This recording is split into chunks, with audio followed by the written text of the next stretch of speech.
वहीं आज की बड़ी खबर एक और ये है कि आज से 3 आपराधिक जो कानून थे वो लागू हो गए हैं। नए कानूनों में बदलाव किया गया, उसमें नाबालिग के साथ दुष्कर्म करने वाले दोषियों को फांसी की सजा तक का प्रावधान है। नाबालिग के साथ गैंगरेप को नए अपराध की श्रेणी में रखा जाएगा।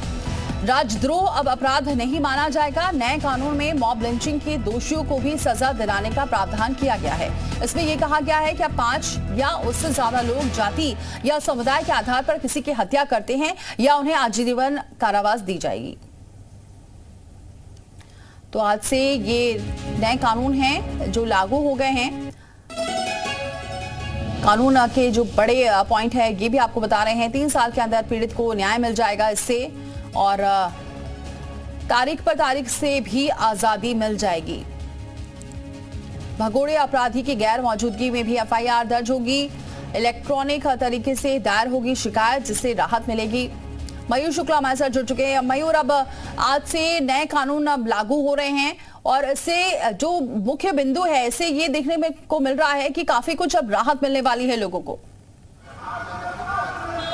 ना बिल्कुल, देखिए अंग्रेज़ों के ज़माने से जो तमाम कानून चले आ रहे थे उसमें बड़ा बदलाव जो है वो आज किया जाएगा। तमाम जो धाराएं हैं वो ऐड ऑन की जाएंगी। तमाम धाराओं के जो नाम हैं वो आज चेंज किए जाएंगे। इसको लेकर उत्तर प्रदेश की अगर बात करें तो डीजीपी मुख्यालय से पहले ही निर्देश जो हैं वो जारी हो गए थे। उत्तर प्रदेश के डीजीपी ने एक बुकलेट भी जारी की है जो सभी जितने भी पुलिसकर्मी हैं उनको दी जाएगी। वो उसको पढ़ेंगे और उसी के आधार पर अब आगे कार्रवाइयाँ भी देखने को मिलेंगी। इसमें खास तौर पर अगर कोई गैंगरेप नाबालिग के साथ होता है तो उसके साथ मृत्यु दंड तक की सजा है, जो कि पहले नहीं दी जाती थी। और जो संविधान जो कानून था, माफ कीजिएगा, उसके जरिए टेक्निकल पेज फंसता था तो बड़ी कार्रवाइयां नहीं हो सकती थी। इसी के साथ अगर मॉब लिंचिंग की अगर हम बात करें, 5 या 5 से ज्यादा लोगों ने धर्म, समुदाय या जाति के आधार पे अगर किसी की मॉब लिंचिंग की है तो पहले वो आसानी से छूट जाते थे, बड़ी सजा उनको नहीं मिलती थी। अब उनको आजीवन कारावास तक की सजा दी जा सकती है। जो राष्ट्रद्रोह का कानून अंग्रेजों के जमाने से चला आ रहा था उसमें भी परिवर्तन किया जाएगा। अब उसको राजद्रोह नहीं बल्कि राष्ट्रद्रोह कहा जाएगा, लेकिन उसको अपराध नहीं माना जाएगा। इसी तरीके के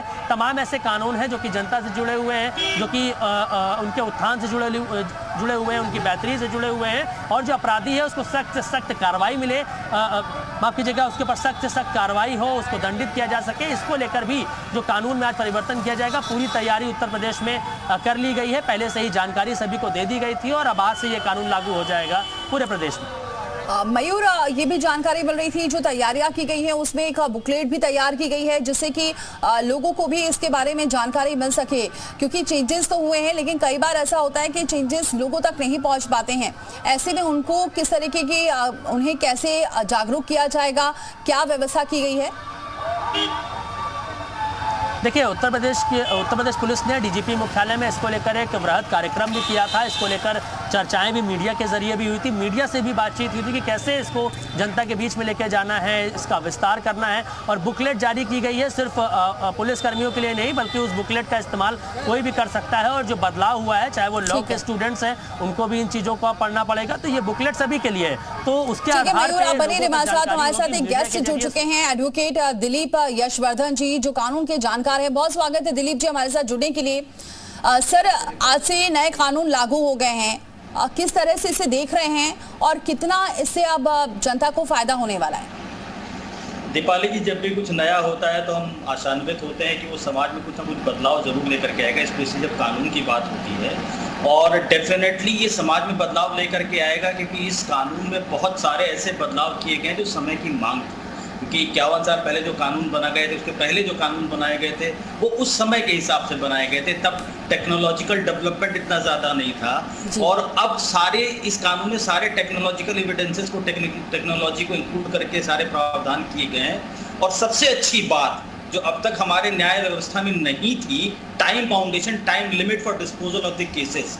यहाँ पर चार्जशीट दाखिल करने की भी टाइम लिमिट दे दी गई है, केसेस को हेयर करने की भी टाइम लिमिट दे दी गई है। जज साहब कितने दिन में जजमेंट देंगे इस बात को भी टाइम बाउंड कर दिया गया है।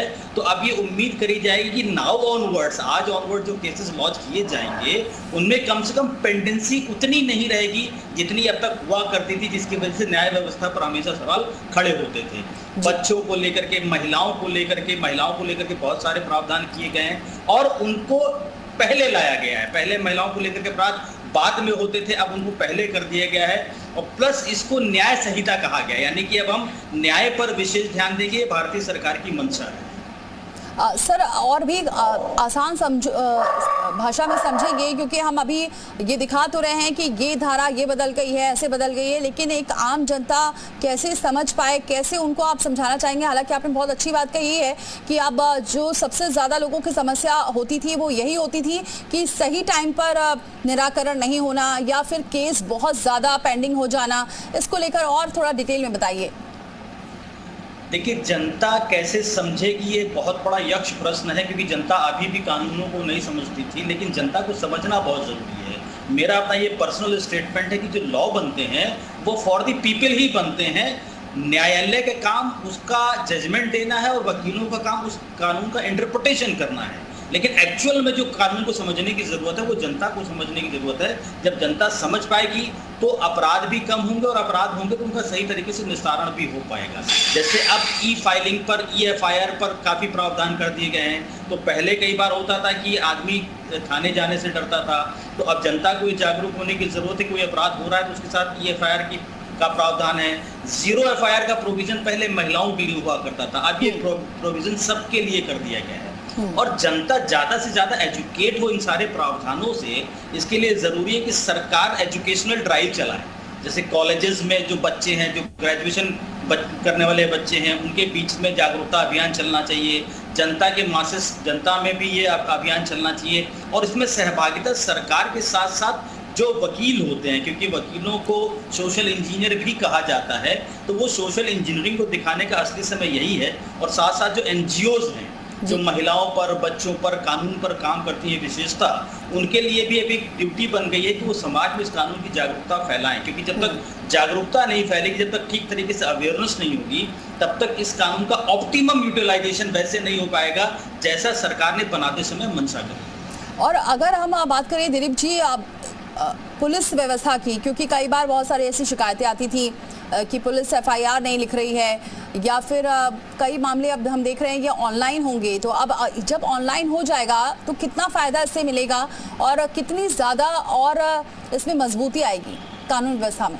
नहीं, देखिए, ट्रांसपेरेंसी पर जोर दिया गया है। नए कानूनों में ट्रांसपेरेंसी पर जोर दिया गया है, क्योंकि जो केसेस हैं वो किस स्टेज पर हैं ये भी पुलिस को, उस अपराधी को और उसके परिवार वालों को SMS के माध्यम से जानकारी देनी है, ये भी प्रावधान इसमें किया गया है। तो ये माना जा रहा है कि अभी तक क्या होता था कि जनता या जो अपराधी होता था या जो उसके घर वाले होते थे वो पुलिस से कोई भी इंफॉर्मेशन लेने में डरते थे, तो वो अब पुलिस की लायबिलिटी बना दिया गया कि पुलिस स्वतः इन्फॉर्म करेगी अपराधी को या उसके घर वालों को। इन्फॉर्मेशन मांगने की जरूरत नहीं है।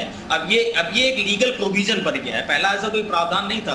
पहले पुलिस लीगली बाउंड नहीं थी इंफॉर्मेशन देने के लिए। अब जैसे जो FIR लॉज होगी उसकी कॉपी भी प्रोवाइड कराई जाएगी। इस तरह के बहुत से छोटे छोटे प्रावधान किए गए हैं, लेकिन मैंने फिर कहा कि इन प्रावधानों का एक्चुअल यूटिलाइजेशन तभी हो पाएगा जब जनता इस बातों से जागरूक होगी। कानून जनता अगर कानून को ठीक तरीके से जानेगी तो ये पुलिस के ऊपर भी एक बॉन्डिंग बन जाएगी और पुलिस भी अपना काम ठीक तरीके से करेगी और पावर का मिसयूज नहीं कर पाएगी। ठीक है सर, आप बने रहे हमारे साथ। मयूर भी हमारे साथ बने हुए हैं। मयूर, आपको भी अगर कोई सवाल करना है तो आप पूछ सकते हैं। हाँ बिल्कुल, देखिए सबसे बड़ा सवाल यही है कि जो तमाम ऐसे नियम कानून बदलते हैं, तमाम दांव पेच उसमें होते हैं, टेक्निकल पॉइंट जो होते हैं जो कि आम जनता के समझ में नहीं आते हैं। कई बार तमाम सारे ऐसे पेच होते हैं जो भले ही किसी ने अपराध किया हो या ना किया हो, लेकिन वो उनमें फंसते चले जाते हैं और उनको टेक्निकल जानकारी नहीं होती है। तो अगर आसान शब्दों में समझा जाए तो क्या कोई तरीका इसका निकाला जा सकता है कि आसान शब्दों में आम जनता समझ सके और उसका लाभ हो आगे चल के इसको लेकर? मयूर जी, देखिए, केसेस का लॉन्च होना ये एक अलग बात होती है और उसका डिस्पोजल होना ये दूसरी बात होती है। FIR लॉन्च होने से FIR के डिस्पोजल के बीच में एविडेंसेस का बहुत बड़ा रोल होता है, जो भारतीय साक्ष्य अधिनियम बनाया गया है। यहाँ पर इस अधिनियम का बहुत बड़ा रोल होता है, क्योंकि कोर्ट जो के ऊपर कोई अपराध लगा भी दिया गया है लेकिन एविडेंस उसके खिलाफ नहीं है, एविडेंस उसके अगेंस्ट प्रूव नहीं हो पाते, तो कोर्ट उसको छोड़ देती है। तो यहाँ पर रोल फिर वही आता है कि जनता अगर कानून के प्रावधानों से, कानून की बारीकियों से रूबरू हो जाएगी, जागरूक हो जाएगी, तो कई बार पुलिस भी उसका मिसयूज नहीं कर पाएगी। क्योंकि बहुत बार आदमी कानून के चक्कर में इसलिए पड़ जाता है कि वो कानून को जानता नहीं है। उसको ये नहीं पता होता है कि किस आदमी का, किस व्यक्ति का क्या ज्यूरिसडिक्शन है। जैसे कौन व्यक्ति क्या कर सकता है, कानून में सबकी सीमाएं निर्धारित हैं, जिसको टेक्निकल भाषा में ज्यूरिसडिक्शन कहा जाता है, उसकी समय, उसका क्षेत्र क्या है। तो कोई भी व्यक्ति अगर अपने अधिकार क्षेत्र से बाहर जाकर के काम कर रहा है तो उसको तभी रोका जा सकता है जब व्यक्ति को इस बात की जानकारी हो।